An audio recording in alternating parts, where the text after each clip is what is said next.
बताया था कि भाई इसमें हम कैसे ट्रिक्स लगाते हैं। तो आपको पता है भाई एक छोड़कर एक यानी कि ऑल्टरनेट वाली सतह हमेशा विपरीत होती है। तो 2 का विपरीत हमेशा दोस्तों 4 आ जाएगा, ठीक है। इसके बाद 3 का विपरीत हमेशा 5 आ जाएगा, ठीक है। और बचा 6 और बचा 1, तो 1 का विपरीत हमेशा 6 हो गया। तो ये बातें हम सभी को पता चल गई होंगी, आपने भी अपनी कॉपी पर ये निकाल लिया होगा। अब मुझे बताओ कि इनमें से कौन सा पासा सही है। इस पासे को बंद जब हम करेंगे तो इनमें से कौन सा पासा बनेगा ये आपको बताना है ना। अब अच्छा बताओ दोस्तों, जो नंबर विपरीत होते हैं वो कभी भी अगल बगल नहीं देख सकते। 2 और 4 अगल बगल अगल बगल अगल बगल अगल बगल है ही नहीं। 3 और 5 जो जो नंबर विपरीत होते हैं वो कभी भी बगल में नहीं दिख सकते। 3 और 5 बगल में भी नहीं है। 1 और 6 जो नंबर विपरीत होते हैं वो कभी भी बगल में नहीं दिख सकते। 1 और 6 1 और 6 क्या समझ में आया इससे? समझ में ये आया कि सर हमने सारे रूल लगा दिए, सारी शॉर्टकट लगा दी, सारा कॉन्सेप्ट लगा दिया, लेकिन एक भी ऑप्शन इनमें से गलत ही नहीं हुआ। अब ये बताओ कैसे सही आंसर लगाएं? तो सर ये क्वेश्चन ना गलत है। ये तो सर डेफिनेटली नहीं, मैं 1000% कहूंगा कि ये क्वेश्चन 1000% गलत है। हो सकता है आप लोग ये कहो और एग्जाम में भी आ जाएगा सर गलत है, फिर हम क्लेम करेंगे 100-200 रुपया देंगे उनको, वो रख लेंगे, वो कहेंगे नहीं ये तो सही है। और फिर आप हमारे पास आओगे सर आपने तो बताया था ऐसा, और देखो इसीलिए मैंने आपको आज ये सेशन रखा हुआ है कि दोस्तों कुछ ऐसे भी सवाल होंगे जिसमें कोई भी ट्रिक नहीं लगेगी और उसको हम कहीं ना कहीं पर डाइस रोटेशन मेथड के हिसाब से करेंगे। ये समझ में आ गया? ये क्वेश्चन गलत नहीं है, ये क्वेश्चन दोस्तों 1000% सही है, 1000% सही क्वेश्चन है। बट इसको करने का तरीका क्या है वो मैं आज आपको सिखाऊंगा और देखना इनमें से एक ही आंसर सही आएगा और वो आएगा। तो कैसे आएगा वो हम आज समझते हैं। मजा आएगा ना आज? कुछ तो लग रहा होगा यार जितना भी आज तक पढ़ा तो सब बेकार हो गया इसमें से। यानी कि अब हमें कुछ ऐसी चीज पढ़नी पड़ेगी जिससे क्वेश्चन सही हो जाए। चलिए देखते हैं, चलो ठीक है अभी करते हैं इसको, लेकिन उसके पहले आइए थोड़े से बेसिक सवाल बेसिक से उठाएंगे, जीरो से उठाएंगे और हाई लेवल पे जाएंगे। देखो भाई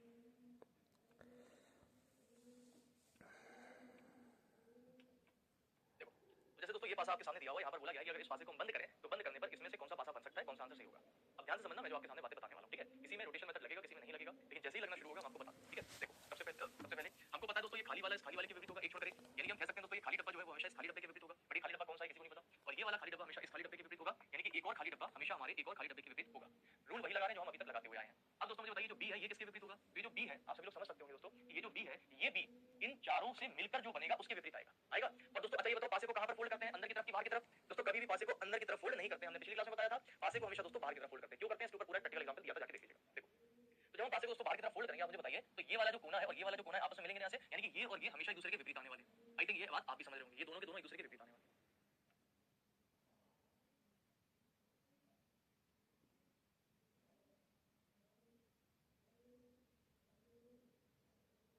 समझ गए? ठीक है। और ये हमेशा एक दूसरे के विपरीत आएंगे, यानी दोस्तों हम कह सकते हैं जो बचा वाला हिस्सा है ये व्हाइट और ये व्हाइट एक दूसरे के विपरीत। तो इसका मतलब दोस्तों अगर मैं बोलूं कि बताइए बी का विपरीत कौन होगा, तो बी का विपरीत दोस्तों कहीं ना कहीं पर आप देख सकते होंगे, समझ सकते होंगे कि यहाँ पर बी का विपरीत दोस्तों यही आने वाला है। कौन आने वाला है?